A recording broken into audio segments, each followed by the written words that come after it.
Antam Tbk atau biasa kita kenal dengan PT Aneka Tambang Tbk adalah perusahaan pertambangan milik negara yang sudah berdiri sejak tahun 1968. Nah, Antam tergabung dalam holding BUMN yang berfokus pada kegiatan eksplorasi pertambangan, kemudian pengolahan dan pemasaran berbagai mineral tambang seperti nikel, emas, perak, serta berbagai mineral lainnya. Antam tergabung dalam Bursa Efek Indonesia sebagai perusahaan go public dengan kode saham ANTM sejak tahun 1997. Nah, Antam berkomitmen untuk menjalankan praktik pertambangan yang bertanggung jawab dan juga berkelanjutan. Sehingga perusahaan ini terus mendorong efisiensi, inovasi, serta hilirisasi sebagai bentuk upaya untuk meningkatkan nilai tambah produk tambang Indonesia sekaligus memberikan manfaat bagi perekonomian nasional. Jadi, isu konseptual yang muncul dari kegiatan PT Antam ini adalah terkait dengan kegiatan pertambangan PT Gag Nikel yang merupakan salah satu anak perusahaan PT Antam. Nah, di kawasan ini PT Gag Nikel itu menambang nikel yang berada ternyata dekat dengan kawasan sensitivitas Raja Ampat. Karena Raja Ampat dinilai punya terumbu karang dan juga kehidupan laut yang sangat berharga, nah kegiatan tambang ini dikhawatirkan bisa menimbulkan masalah seperti lumpur yang terus masuk ke dalam laut, kemudian polusi, abrasi, atau kerusakan lingkungan yang ternyata memiliki dampak besar sekali. Sehingga beberapa waktu lalu muncul sebuah campaign terkait dengan Save Raja Ampat yang mentek atau menggarisbawahi terkait dengan kegiatan PT Antam. Nah, dampaknya juga ternyata sangat besar. Bukan hanya dapat merusak ekosistem, tapi juga mengganggu masyarakat setempat yang ternyata hidupnya itu dari perekonomian berupa perikanan dan juga pariwisata. Tapi walaupun Antam ini punya izin dan juga AMDAL, banyak sekali yang ragu apakah pengawasannya itu benar-benar kuat. Nah, karena ini Antam itu berada dalam kasus di mana mereka dilema antara kebutuhan nikel mereka atau juga tetap menjaga alam Raja Ampat. Tapi publik itu terus menuntut agar kegiatan tersebut dihentikan. Prinsip-prinsip utama CSR. Nah, yang pertama itu ada akuntabilitas, di mana perusahaan ini bertanggung jawab atas keputusan serta dampak operasional. Di Antam Tbk sendiri ini tercermin dari pelaporan keberlanjutan yang objektif dan juga dapat diverifikasi. Yang kedua ada transparansi, di mana informasi yang diberikan ini harus jelas, akurat dan juga dapat diakses, termasuk data lingkungan, emisi, limbah, hingga kontribusi sosial. Nah, transparansi ini gunanya apa sih? Gunanya untuk meningkatkan kepercayaan publik terhadap perusahaan. Nah, yang ketiga ada keberlanjutan. Nah, perusahaan ini wajib untuk mempertimbangkan dampak jangka panjang terhadap lingkungan dan juga generasi mendatang. Nah, pada sektor tambang sendiri termasuk reklamasi, mitigasi polusi, dan juga pemberdayaan masyarakat. Nah, yang keempat ada keadilan sosial dan juga etika, di mana perusahaan ini wajib untuk berlaku adil, untuk menghormati HAM, dan juga melindungi masyarakat sekitar. Nah, prinsip ini penting dalam hubungan Antam dengan komunitas sekitar tambang. Yang kelima ada keterlibatan pemangku kepentingan, di mana ini terjadi dialog dua arah melalui konsultasi publik, survei, forum, dan mekanisme keluhan. Nah, ini membuat program CSR di PT Antam sendiri ini dia lebih tepat sasaran dan juga untuk memperkuat legitimasi sosial perusahaannya. Nah, adalah triple bottom line atau TBL. Konsep TBL atau people, planet, dan juga profit ini gunanya untuk menilai keberlanjutan perusahaan itu tadi. Nah, tetapi melalui 3 dimensi. Apa aja sih dimensinya? Yang pertama adalah people atau sosial, di mana ini merupakan dampak perusahaan terhadap masyarakat, pendidikan, kesehatan, dan juga kualitas hidup. Yang kedua ada planet atau lingkungan, di mana ini merupakan dampak terhadap ekosistem, air, udara, tanah, dan juga penggunaan sumber daya. Nah, yang ketiga ini atau yang terakhir ini ada profit atau ekonomi, di mana ini merupakan keuntungan, efisiensi sumber daya, penciptaan lapangan kerja, dan juga keberlanjutan finansial. Nah, ketiga elemen ini beririsan dan juga menghasilkan kondisi sustainable atau keberlanjutan jika dipenuhi secara bersamaan ketiga-tiganya. Nah, implementasi TBL pada PT Antam Tbk ini sendiri untuk people-nya itu ada program pendidikan, kesehatan, dan juga pemberdayaan ekonomi lokal. Untuk planetnya sendiri ada rehabilitasi lahan pasca tambang, pengelolaan limbah, dan juga pengendalian polusi. Nah, untuk profitnya sendiri ini ada menjaga efisiensi, kualitas produk, dan juga keberlangsungan finansial. Nah, pendekatan TBL ini membantu Antam untuk meningkatkan transparansi, memperkuat hubungan dengan masyarakat, serta untuk memenuhi standar keberlanjutan global. Selanjutnya terkait dengan environmental cost. Environmental cost adalah biaya lingkungan yang dikeluarkan oleh perusahaan dalam rangka perlindungan lingkungan akibat dari kerusakan lingkungan karena aktivitas operasional perusahaan. Nah, kali ini kita akan menilai environmental cost pada PT Antam, yang mana terdapat 8 jenis biaya lingkungan sebagai indikator penilaiannya.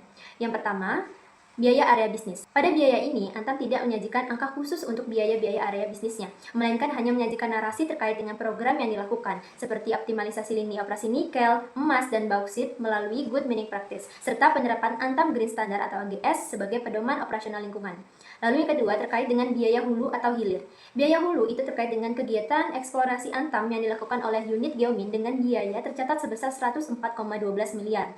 Lalu biaya hilir yang mencakup beberapa proyek, salah satunya pengembangan rantai EV baterai. Pada proyek EV baterai ini terdapat pembayaran ke PLN berupa biaya mobilisasi, biaya preservasi, dan biaya liabilitas demobilisasi. Dan yang ketiga, biaya administrasi. Selama 2024, Antam mencatat biaya administrasi berupa gaji dan upah sebesar 2,09 triliun, provisi kasus hukum sebesar 379,8 miliar, biaya jasa operasional sebesar 227,9 miliar, dan biaya-biaya lainnya. Lalu, yang keempat, ada biaya penelitian dan pengembangan atau R&D.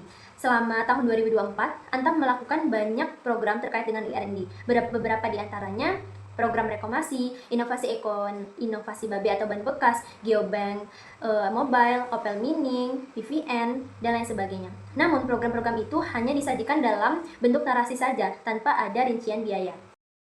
Selanjutnya, biaya kegiatan sosial. Sepanjang tahun 2024, Antam banyak melakukan program-program kegiatan sosial. Beberapa di antaranya yaitu program pendanaan usaha mikro kecil atau PUMK, program sembako murah, program beasiswa, program kesehatan, dan lain sebagainya.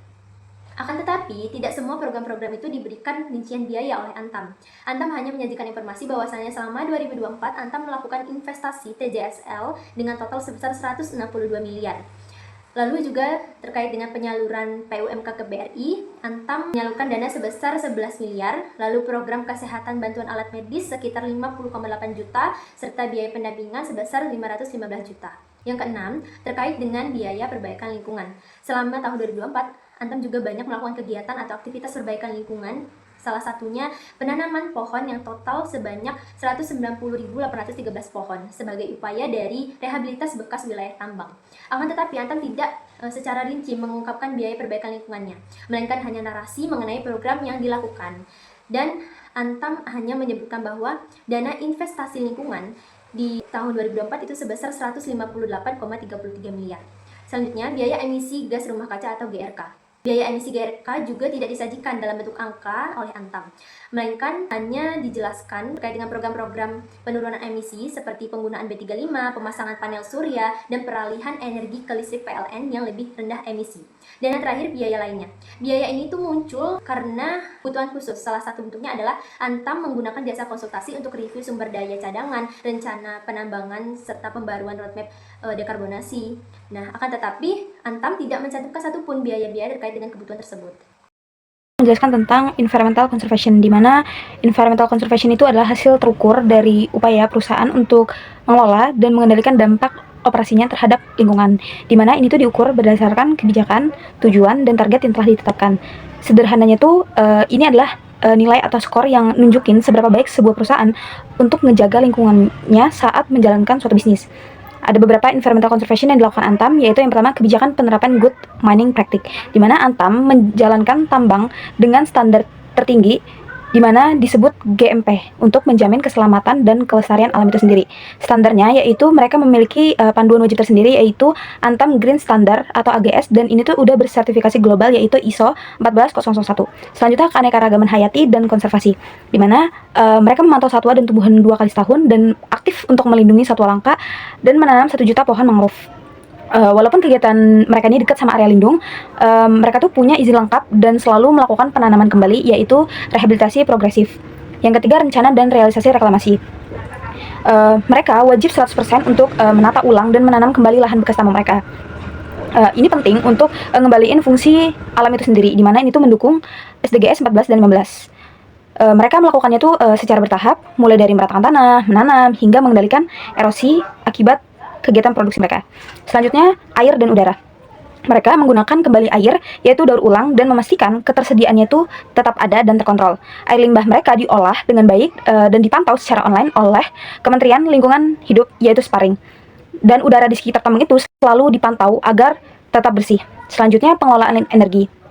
Mereka terus mencari cara baru untuk menghemat energi, di mana turun 23% di 2024 dan menggunakan energi yang lebih bersih.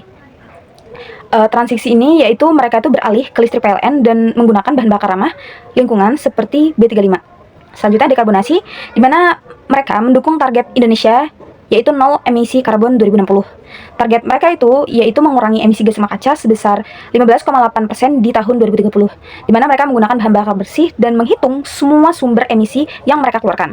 Selanjutnya, kegiatan produksi yang bertanggung jawab. Jadi mereka itu melakukan prinsip 4R, yaitu mereka mengelola semua limbah dengan fokus pada daur ulang dan pengurangan limbah. Mereka juga mengubah limbah utama menjadi bahan bangunan bernilai. Contohnya slag nikel, jadi pomala beton. Selanjutnya tiling emas, jadi agregat konstruksi, dan lain-lain. Selanjutnya, dana dan investasi lingkungan. Mereka mengalokasikan dana khusus yang cukup besar untuk semua upaya lingkungan yang mereka lakukan, termasuk untuk riset, penanaman kembali, dan inovasi energi. Selanjutnya, kepatuhan lingkungan. Mereka memastikan semua yang mereka lakukan itu sesuai sama aturan. Buktinya, di sepanjang tahun 2024, Antam tuh nggak menerima sanksi dari pemerintah terkait lingkungan. Selanjutnya, saya akan melanjutkan tentang PROPER. PROPER yaitu Program Penilaian Peringkat Kinerja Perusahaan dalam Pengelolaan Lingkungan, yaitu penilaian tertinggi dari pemerintah, yaitu KLHK, untuk menilai seberapa patuh dan seberapa unggul kinerja lingkungan suatu perusahaan. Pencapaian PROPER PT Antam itu sendiri yaitu pertama emas, di mana 2 unit meraih peringkat tertinggi emas karena inovasi yang melampaui aturan, yaitu UBP emas, di mana UBP emas ini inovasinya mengubah limbah tailing jadi media tanam dan pakan ternak. Sedangkan UBP bauksit kalbar itu berinovasi mengolah limbah tambang dan sampah organik jadi pupuk. Nah, selanjutnya pencapaian PROPER hijau. PROPER hijau ini didapat oleh UBP Nikel Maluku Utara, di mana mereka tuh melakukan kinerja lingkungan yang sangat baik. Selanjutnya UBPP logam, yaitu sudah sangat patuh pada semua aturan lingkungan. Jadi komitmen dan strategi keberlanjutan mereka itu tinggi, di mana membuktikan komitmen pada good mining practice dan dukungan pada 4 tujuan pembangunan berkelanjutan, yaitu SDGs lingkungan utama. Pengakuan dan penghargaan lain yang mereka dapatkan yaitu mereka menerima total 17 penghargaan GMP Award dari SDM, 3 ESG Initiative Award, dan 12 penghargaan NSIA. Selanjutnya, analisis dan environmental conservation cost tahun 2023 dan 2024. Di tahun 2023, Antam menyajikan biaya lingkungan cukup terstruktur dengan total investasi lingkungan sebesar 152,12 miliar yang terbagi ke komponen-komponen utama seperti reklamasi, revegetasi, pengendalian erosi, dan lain sebagainya. Pada tahun 2023, transparansi Antam terhadap dana investasi lingkungan ini cukup tinggi karena semua komponen biaya utamanya disampaikan dengan jelas. Selain angka, juga disertai dengan narasi kegiatan seperti penilaian efisiensi energi dan pengawasan emisi, serta di tahun 2023, dana TJSL yang disalurkan oleh Antam itu sebesar 174,66 miliar.